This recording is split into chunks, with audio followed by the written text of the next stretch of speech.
Hello, everyone. So, we had a choice. You get video or audio, but not both at the same time.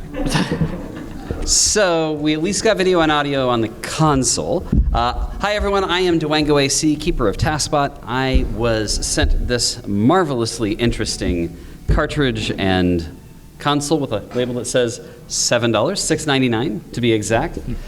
No exchange, by the way. We have a story of intrigue for you. I'm going to let these folks introduce themselves because I don't know what your preferred names are. Hi there, everybody. My name's Adam. Normally, I go online under the alias Nirvash. I'm mostly known for backing up and preserving all of the Pump It Up series throughout, I guess, its history, just through the backwoods of everything. There's been a few other folks in the community, Hellacious and other folks who have been doing it more publicly, but I've recently started to come out and start working on getting stuff like Chinese editions of the game, and of course the Genesis version that you see before you today. We have not fully got it preserved because we have problems with some of the chips on it and a custom mapper that we don't quite know what to do with yet.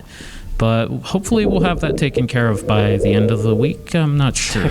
We'll see. We'll see what happens. Yeah. But I'm Bedrock. I don't know. I love Pump It Up, but I really love reverse engineering and things, and I love preserving, of course. So it makes sense, and I love like working on all sorts of projects with rhythm games. So I do a lot of programming work and things and hardware and things for that, like in that field. So it was very awesome to be able to have the opportunity to talk about this game because it's really interesting and there's a lot of weird differences and things and it kind of messes with our idea of history and Pump It Up. So it'll be really awesome to talk about.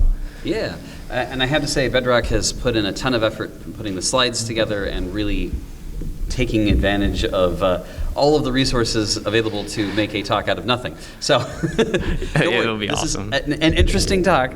Stay tuned. We have a lot of interesting surprises for you, but he's going to be running the majority of it. And thank you very much for all the work you put into this. Thank you so much. Thank you, Dwango. And it was really awesome to meet you, of course. Good job. Thank you. All right, so I guess we'll start off with introduction to the game. Would you like to say kind of what Pump It Up is? Sure. So originally back in 1998-99, Konami was trying out with making a bunch of rhythm games. I don't know if they started out with Beatmania or if it was Dance Dance Revolution. Okay, yeah, it was Beatmania. But they decided, well, why don't we just turn this into a dance game? So they started to do that. A company in South Korea known as Andamiro tried to do the same thing because they saw all the success. And, of course, they got sued for copyright theft. But that got settled out of court, kind of. But we'll see. So, no, Pump It Up is kind of differentiated by the fact that essentially there are 5 panels, so versus 4 in Dance Dance Revolution. That's like the major thing that you'll see. It's on the corners and there's a center button instead of left, down, up, right, which is what DDR is. That's what we all know. And that got a lot more popular in America for a while, but I would say that, and so you can see on the bottom I had just a comparison of the pads of the old style, but you can see the machines even look pretty different, and even the bar shape is pretty interesting. They made some slight design choices, but they functionally look pretty much the same. But I guess one of the biggest things is that Pump It Up and DDR, Dance Dance Revolution, they're pretty different games.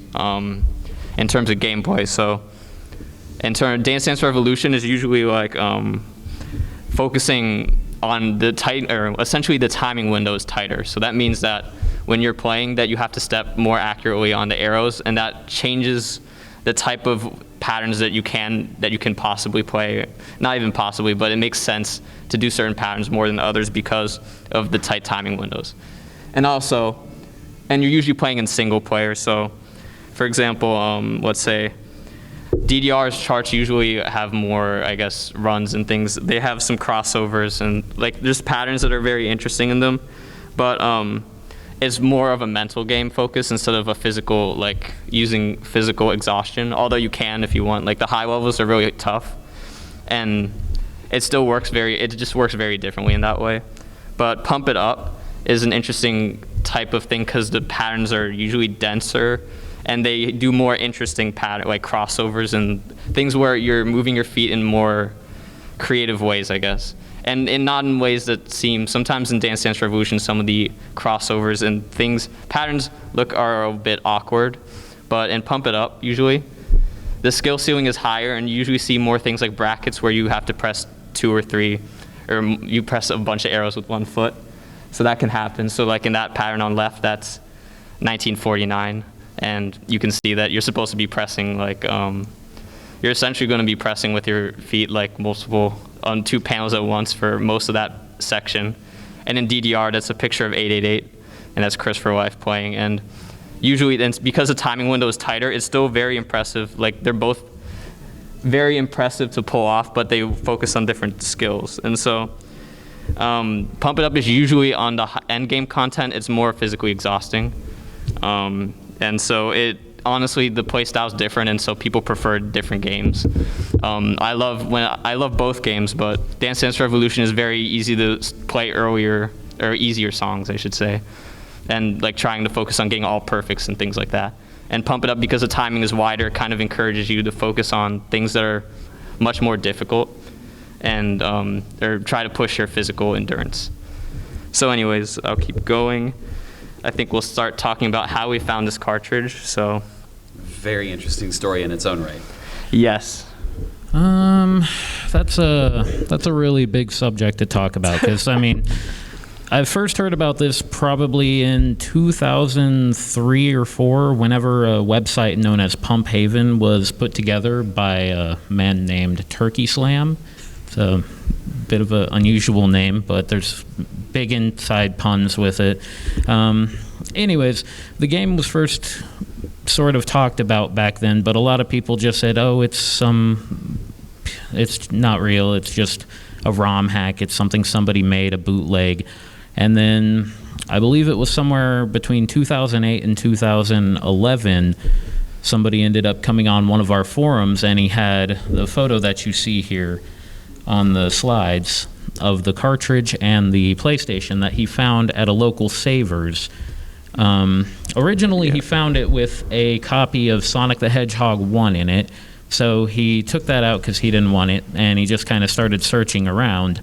And eventually, he came across this cartridge you see that TaskBot's holding, and his friend, I can't remember his name, he came across a dance pad that was for the Mega Drive or Genesis that would go with it. So naturally, being Pump players, they bought them and brought them home, hooked them up to a CRT, and blew everybody's minds on the internet.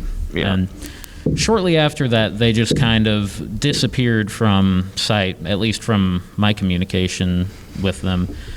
And gosh, how did it even come back into possession? So I'll talk about this. So essentially, so I think the forum post was about late 2012, so it was a bit later, but it was like, it was very interesting. So it was Zycone, or I think Zycone. So that was his username in the group, but essentially, anyways, so what had happened was we had been trying, or one of our friends, Sheepy Chris, had been commenting on YouTube videos he had uploaded a few, like 3 YouTube videos, which I think we were only able to find one of them, but because when YouTube automatically unlisted everything, or like privated all unlisted videos, that kind of messed us up, but we still have a good amount of footage from. I sent the second one. Yeah, you did. Okay. But there were 3 videos actually. So yeah, you're right. So because essentially we had our friend Sheepy Chris, he messaged out and he kept reaching out and talking to the person who was uploading the video, saying, hey, maybe we can get, would you be willing to either dump the ROM or give us a look at it? And essentially what we found out, it took a while. Essentially, he just kept commenting over and over again until something would happen.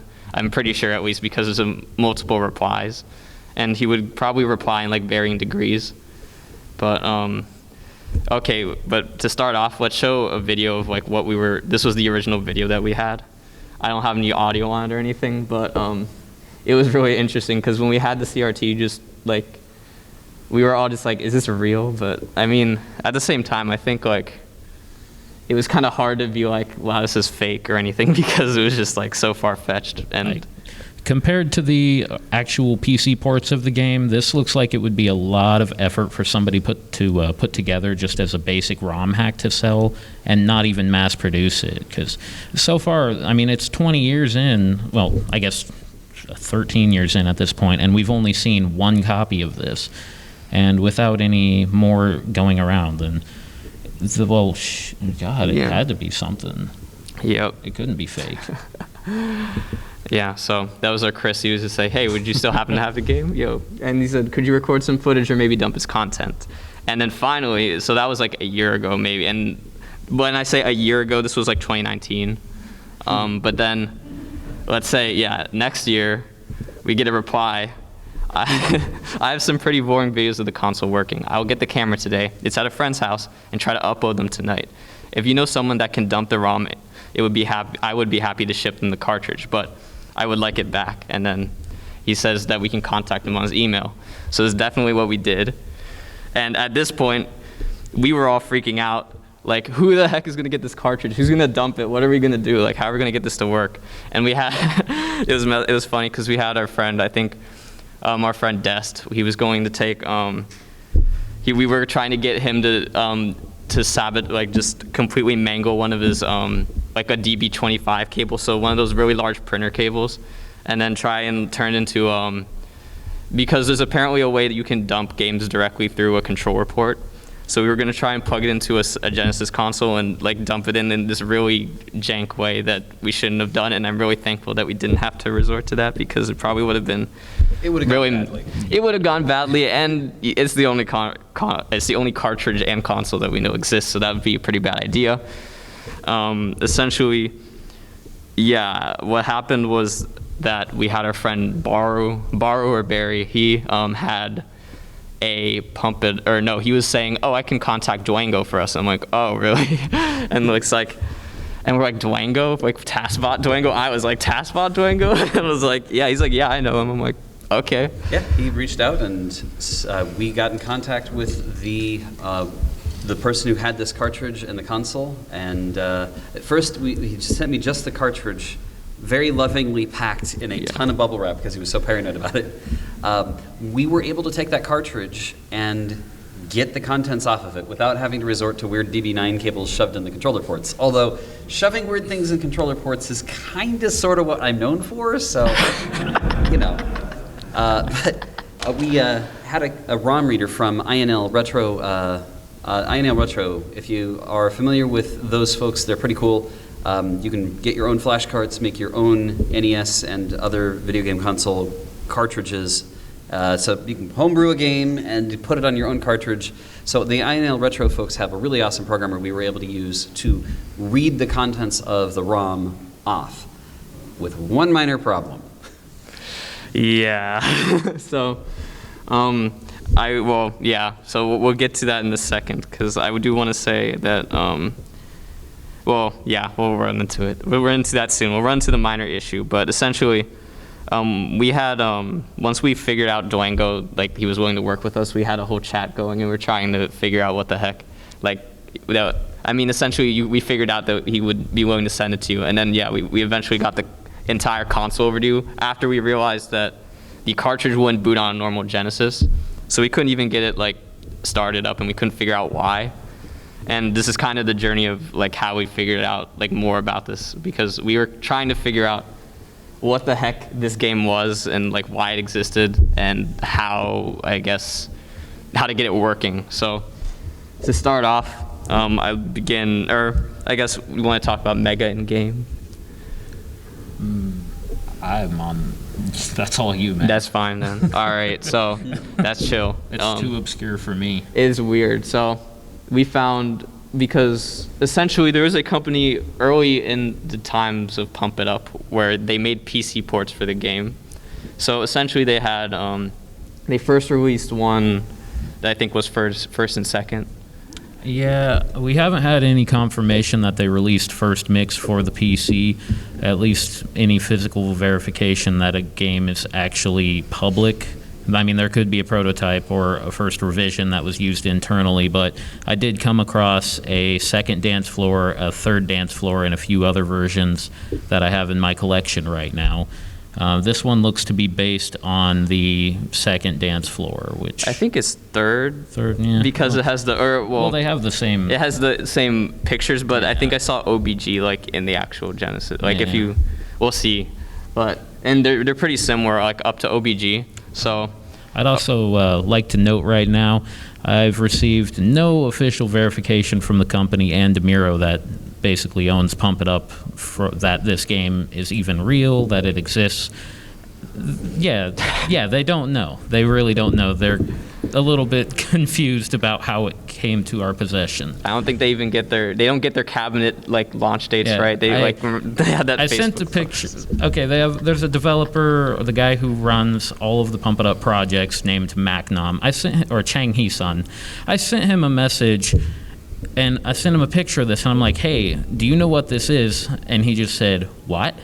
And he never responded after that. So, yeah, he did. That's fair. Yeah, the old guy, I think he got arrested for embezzlement or something like that. So, that was... yeah.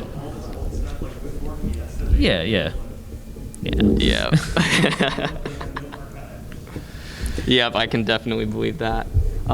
So they had, we're getting up to the point where we start to see what Genesis is. Essentially, there was a release third Dance 4, which was first, second, and OBG, and OBG is the third mix. So it was a mix of everything, and it came out presumably sometime. It came out either at the same time or right after. It's really hard to say when they actually came out because the production dates on the discs, the file dates on the discs, and the actual time that it got to distributors were pretty chaotic back then because you would have upwards of 2 to 3 games coming out within a year's time, and depending on what distributor you would go through, some people would just not get that game or not know that it was actually a thing.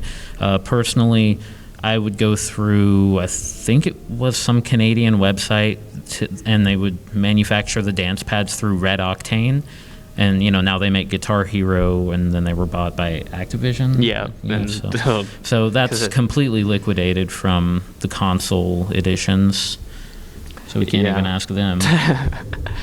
Yeah, so anyways, we did figure out that, actually I have a video of Third Dance 4 right here because from your channel. But anyways, so and it's literally just rendered it's basically the arcade version, but I guess you see that there's an Andamiro watermark on it, and we got, it has some settings and things, but and I think the graphics are better, because they're just straight up rendered on the computer. But it's the actual arcade graphics.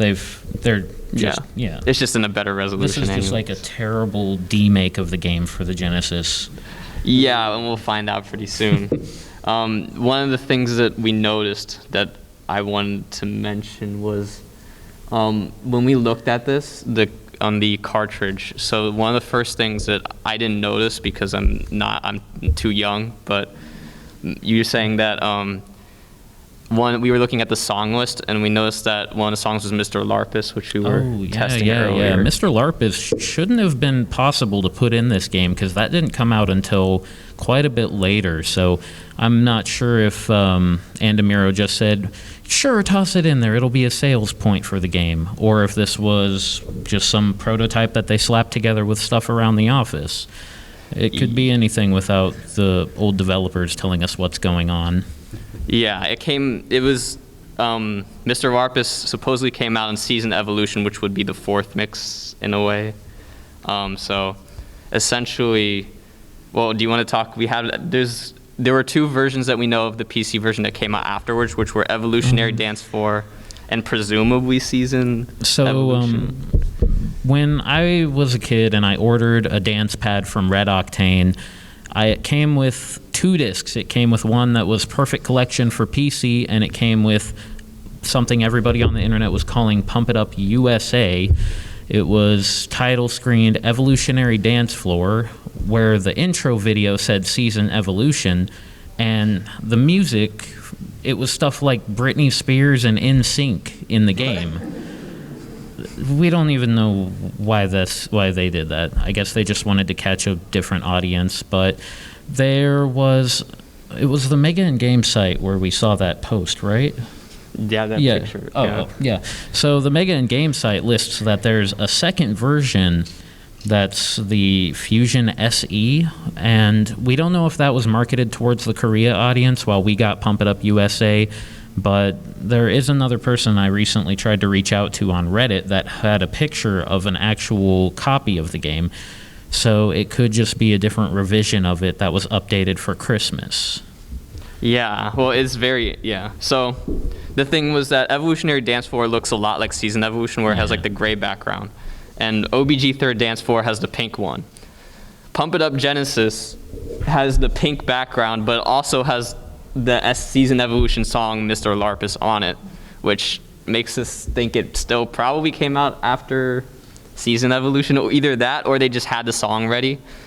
And it's pretty, I wouldn't be surprised if the song came out late, like they just slapped it in, because you'll see it's not even called Mr. Larpus, it was like Lapuse. Larpus. Lapus. It was like typoed really bad, and it looked like they just made the background in like 5 seconds. Just wait till the end of the talk. You'll see so many more typos, it's hilarious. Yeah. And Namiro's known for typos. They do it to this day.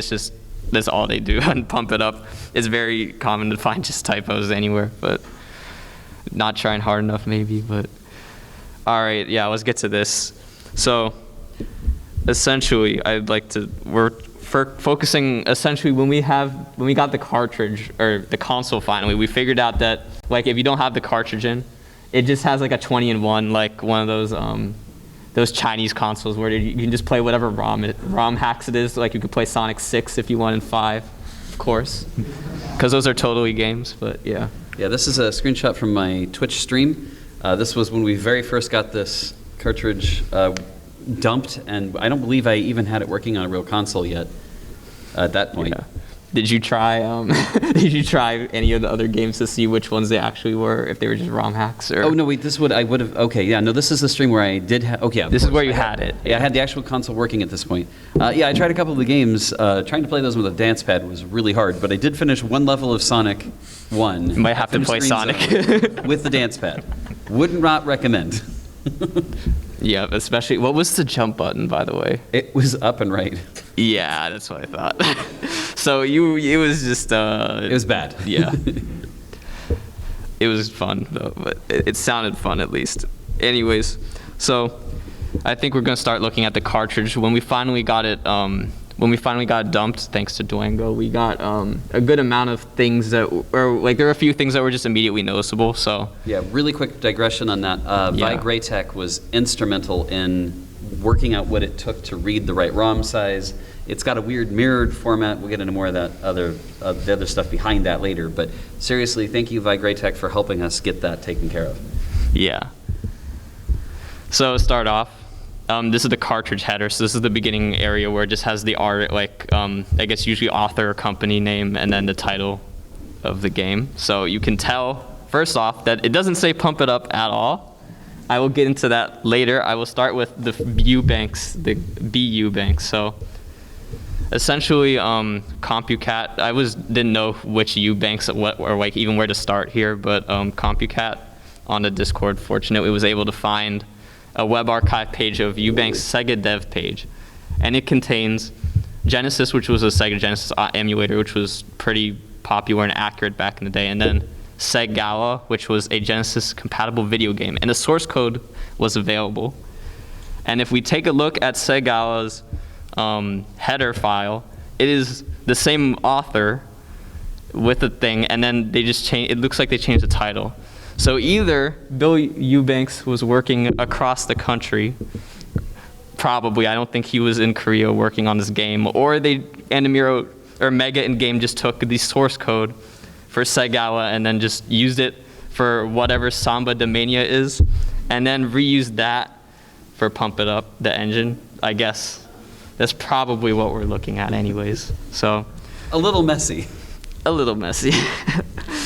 But it was all in the these games probably came out, I guess the timing wise it would have been about 2001 or maybe a bit earlier, but It will not pass 2001 though.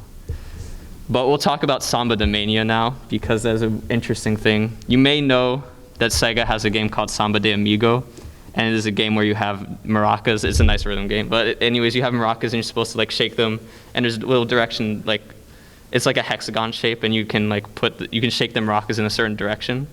And there's it originally was an arcade game, and then they released a Dreamcast. They released a home version with the controllers. So what's interesting is that Samba de Mania, probably, it was another thing that Mega in Game did. And it is listed after Pump It Up for whatever reason, but essentially it's probably a TV version that probably is also using one of those Genesis consoles, and we have not found that game for sure, but it'd be cool to think, oh, hey, they worked with Sega as well, but they probably really did not and just copied Samba de Amigo. And we have no idea what it looks like or anything because we haven't encountered this, but I think that, well, one of the, we were trying to decide if they have any references to Samba de Amigo in it at all. And I believe let me check. One of the last sentences, or I guess the last bullet point here said, perform various dance moves with Samba de Amigo, which made me think for a split second that maybe they were working with Sega on this, but I'm just sure they just used the name for whatever reason. And just didn't put in the title because they're using Chinese ROM hacks already, so I mean, you're gonna expect them to actually make a legitimate game? I don't think so, but anyways, it's just infringement. But anyways, back to Samba de Mania, I think they just reused the game engine at least, or they used some point. Maybe since they were both rhythm games, they just were able to use some code from there and just worked off of it. So it could have been theft upon theft. It could have been theft upon theft. It would be. Is this great artist's steal? Is that how it works? It is the same company, but it's still we're on layers of theft, I guess, in a way. But let's go on. Oh yeah, this was one we were going to briefly mention. Oh yeah. So originally, I honestly, when we were looking at the ROM header, I saw the EU banks, and then I saw Samba de Amigo or Samba de Mania, and there was no space between banks and Samba. So I saw SSAMBA, and that was actually a bootleg South American Pump It Up game that was a South American company hired some person in China who talked to some guy in Korea, and they somehow all worked together to make this bootleg that was sold across South America and Mexico. It's a whole freaking spider web of trash that I just want to burn. Yeah. Anyways, I didn't realize that EU Banks was all one thing, so I just thought that this was it. So I know I said that in the past, hey, there's probably some connection to the two companies, but no, I think that was just a very, very silly mistake on my part. Yeah, it is an it's interesting being basically historians. We're what you might consider modern day historians trying to pick through what on earth happened with a very small amount of evidence. We know there was so much more to this story, but we don't have any of the clues right now. Yeah. And hopefully this talk brings some folks out of the woodwork so we can get some answers on what actually happened and see how far off base we are. Yeah, If there's any developers out there who know anything about any of this, please come forward. I would love that. Yep, agreed. Going on. So one of the things that we did first was to take pictures of the cartridge and stuff. So credit to Grave Dolly for taking those pictures. Yep. So to start off, this will be interesting. Anyways, what happens is that, actually this is where I should talk about it. So when we have the cartridge, the first thing that we realized when we dumped the chip, if you see, there are actually 3 chips with flash memory in them, because there's a 16 megabit chip, and then there's a blob, we'll call it the blob chip, because it is stuck on the board and we can't take it out or anything because they just epoxied it or whatever. But and then we have these other 2 flash chips here on the front and the back. And so the thing with those we would find out is when we dump the game, we are getting this 2 megabyte game flash, but we're not getting these other chips. And so if you try to play this, if you try to run the ROM on a normal emulator, you don't get any audio at all. None, anywhere. You get sound effects, I guess, but you don't get any music. So yeah, basically none. And because the two or three sound effects that are there are just like straight up embedded in the ROM, and you can extract them pretty easily. But these chips have some special thing that they're communicating with the blob chip, is what we figured out. But to start off, I remember like looking at this and trying to figure out what the heck we were even looking at, and we needed confirmation first that what is this blob chip even doing?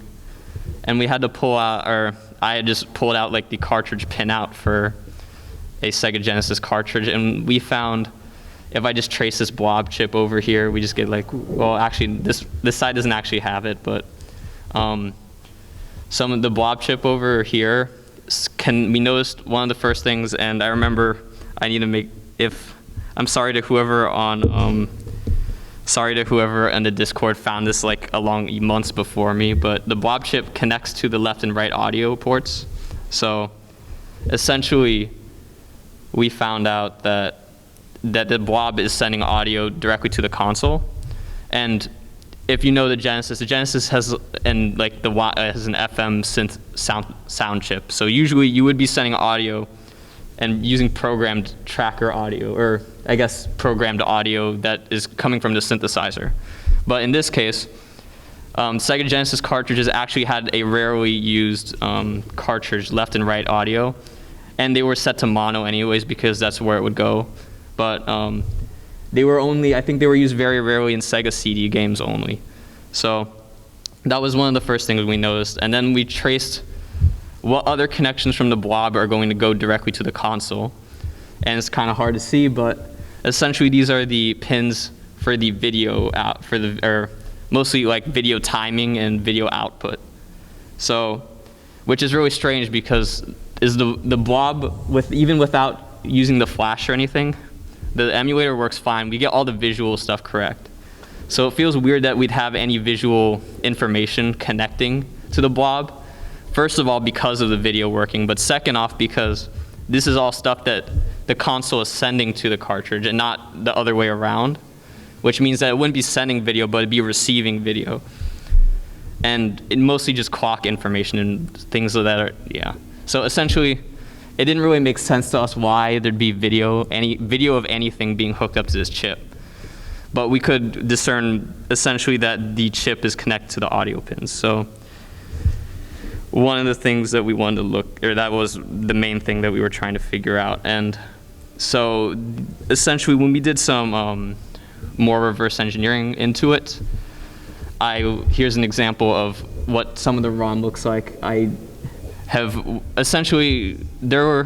One of the things that we noticed, or that I had noticed, and then other people definitely helped figure out.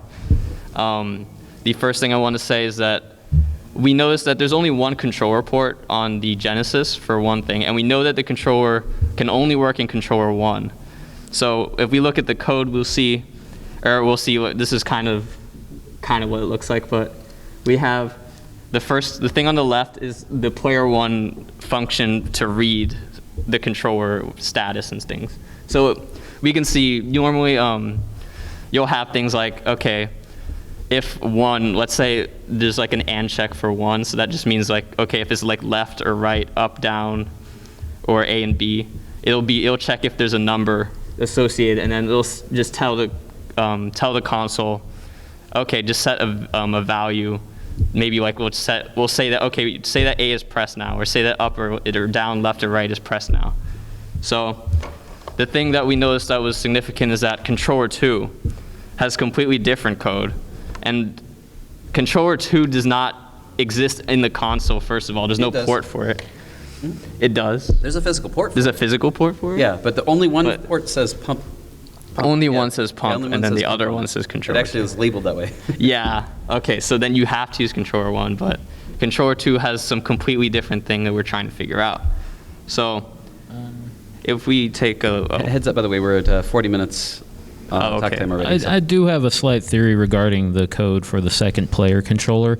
When it comes to the home PC versions of the game, you would actually plug the second player's controller or their dance pad into the player 1 port.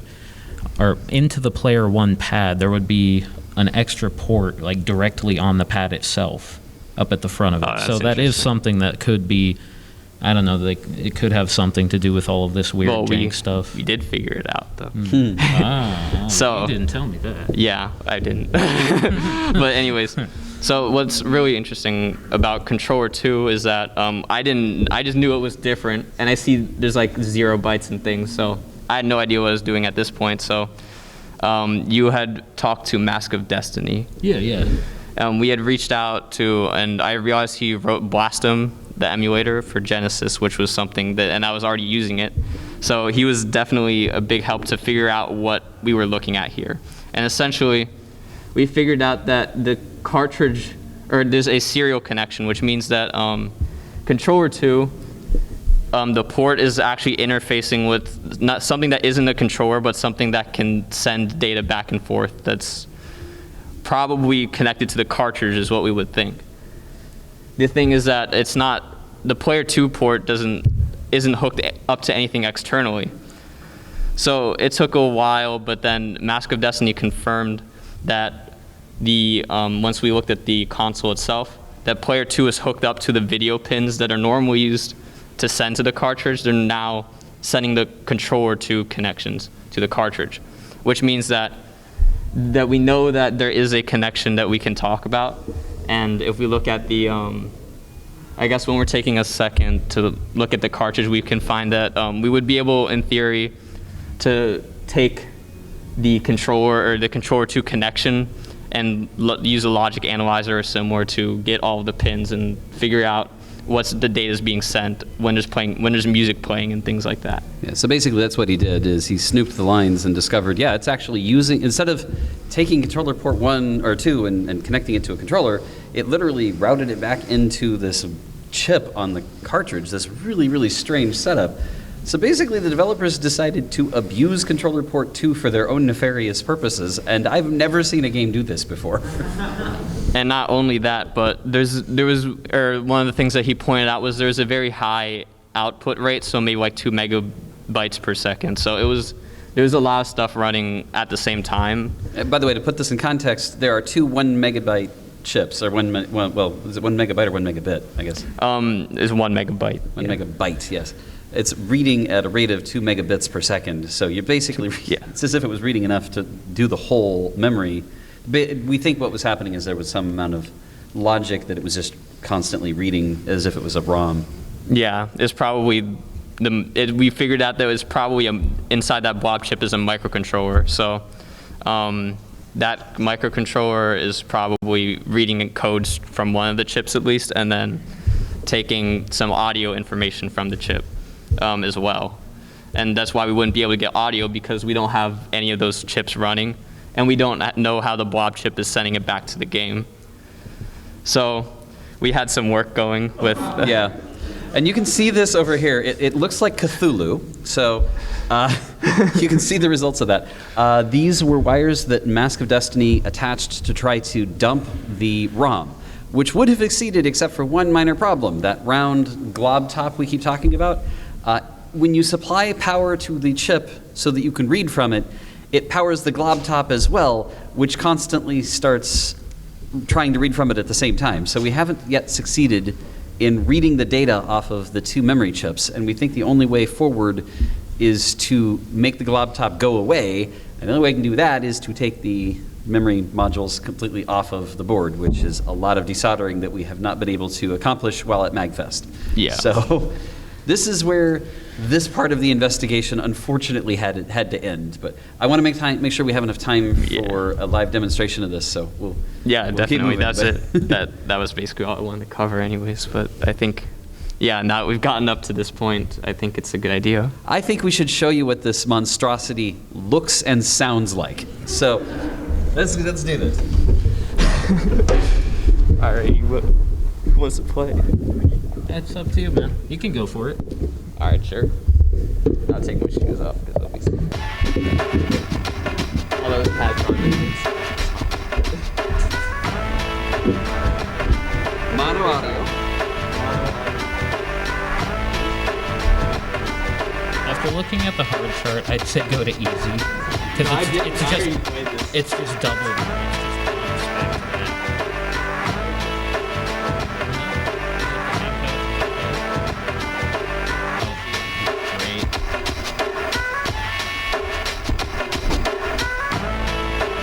Mono audio and composite video. It's pretty crappy, but take it away.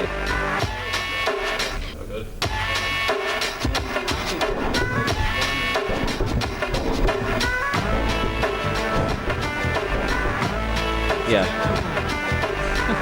Master is going to be hard on the delay. He's going to have to do this without any, with a total, yeah.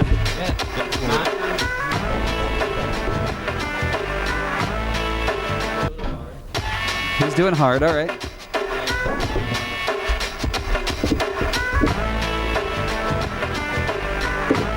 Please do not fall off the stage.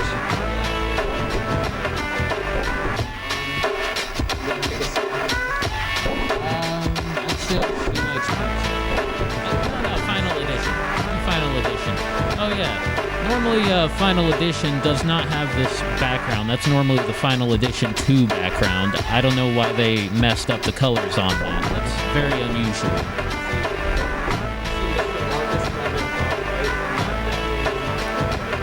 Yeah, that's straight up MS Paint right there.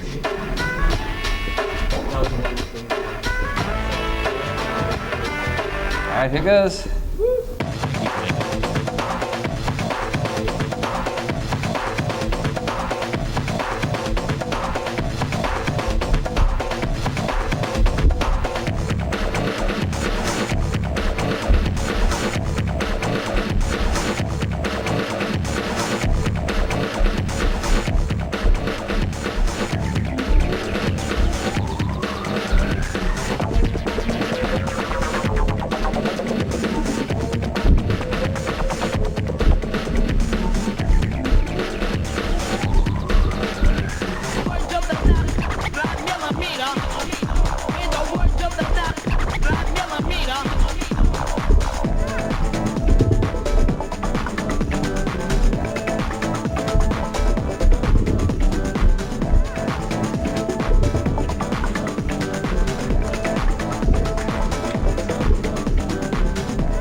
I would say that like they're repeating a lot of different things over and over again.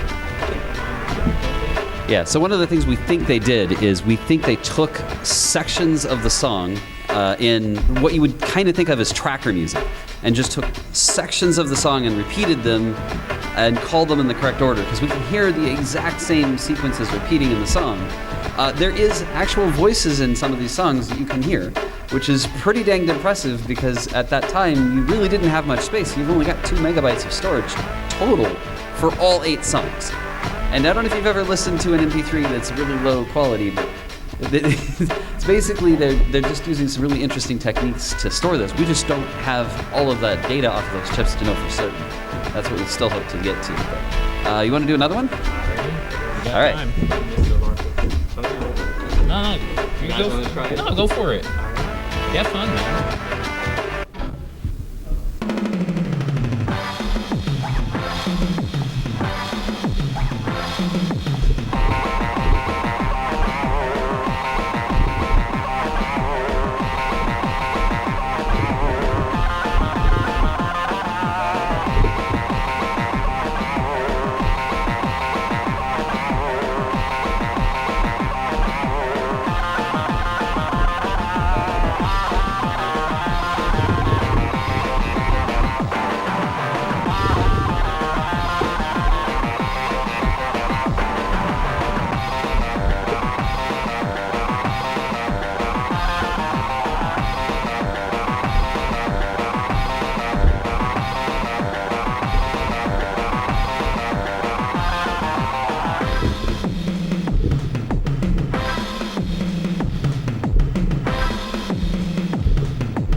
Excellent.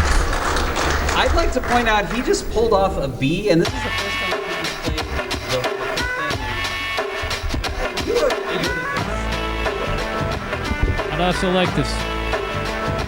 like to say their charting has improved massively over this. Like, that just looks like a placeholder right there. Yeah, it was just ridiculous. Where we pump it up, not as good as we did heroes, and then I feel like pumping up has gotten a lot better with the quality. Yeah. That's pretty cool. So, what's fascinating to me is this is actually playable. I know that it might not seem great, but if I had this at home, which, I mean, if I bought this and I brought it home and I played it, I think it was okay. It's not the best audio, but it is totally playable. And I, in fact, learned how to play dance games on this cartridge. There's a Twitch video of that. I'm so sorry. No, it's the wrong way to do it, by the way. Might be the most interesting. Probably the only person who can say that. Right? I know, right? Maybe. Well, certainly in at least 20 years. Yeah. We would love to know more about the history of what led to this cartridge being the way it is. As you can see on the stage here, we actually have the console with the cartridge with all of the wires sticking out of it. We still hope to be able to read the data off of it in as non-invasive of a manner as we can possibly manage. But we believe the only way to move forward is to desolder the memory modules and read them that way. Not exactly my first choice. So we're trying very hard to preserve this cartridge and all of the data on it because this is the only one we know of. We've never found another copy of it.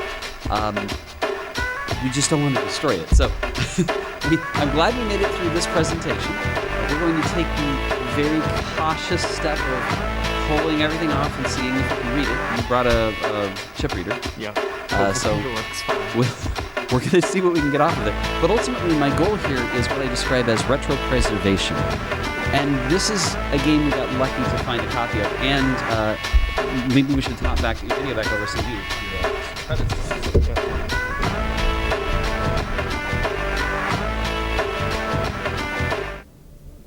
Kill that off. Yep. Hopefully it doesn't graphically glitch again. Yeah, I really want to thank a number of people. There were some really, really helpful people in the TaskBot community. Ilari, CompuCat, Heavy Poda, Draco, Super Draco, was he involved? Yeah, I think so. Yeah. And then I'll let you take the Pump Up Genesis folks.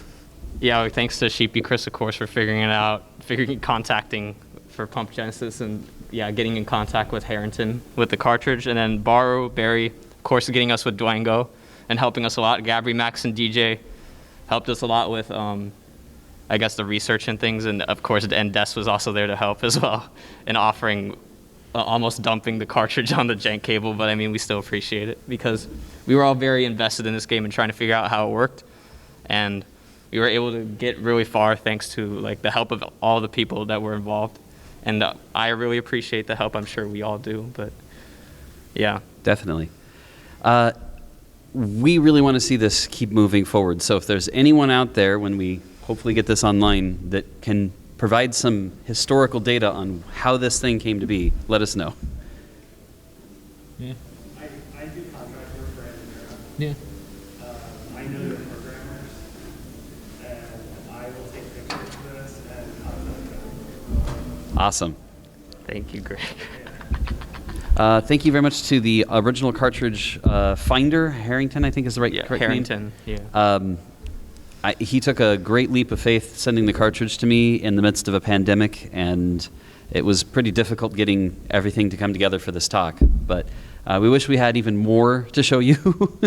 But this has been a really incredible process of seeing a peek into a developer taking a very unusual sidestep through a super jank, not official Genesis. This is a hardware clone. Like, why did this game exist in Korea at all? It's very, very interesting. Yeah. Endeavor often has other companies do things, and they say it's okay, but they have nothing to do with it. And that's probably what happened. All the people that existed when this was made don't work there anymore. That sounds about right. Any other questions? I don't want to hold people up too late. We did get a rough start because of audio issues. I'm desperate to know how awful does this feel to play compared to what these songs should normally do. Oh, very Terrible. bad. Worst Absolutely thing ever. Probably the worst terrible. charts I've ever played for these songs. Definitely, they're worse than the original ones in the game. Like they made entirely new charts for these. Probably also because the audio cuts are completely different, and they are probably the worst official charts I've ever played. I learned on it though, and it didn't seem bad to me. So these guys learned on much better stuff. I think for Dwango, since he hadn't had any experience with the songs, it was a little bit easier. But for us who have actually played the original versions of these, we're expecting the music to go one direction, and then it's just terrible. Yeah. The arrows just don't follow what the song is playing. So yeah. Yep. So was the person who found the original cartridge, did they find that in Seoul? It was in a South Korean flea market. No, it and- was actually in Savers in Michigan. No. I'm talking. Before. Oh, you're talking about. Yeah, this was way back in 2004. It was found in a South Korean flea market, disappeared, and somehow made its way to a Savers in the USA about 10 years later? Yeah, it's a 2012 Savers thrift shop in Minnesota Yeah. with the Sonic cart on the top of it. Yeah.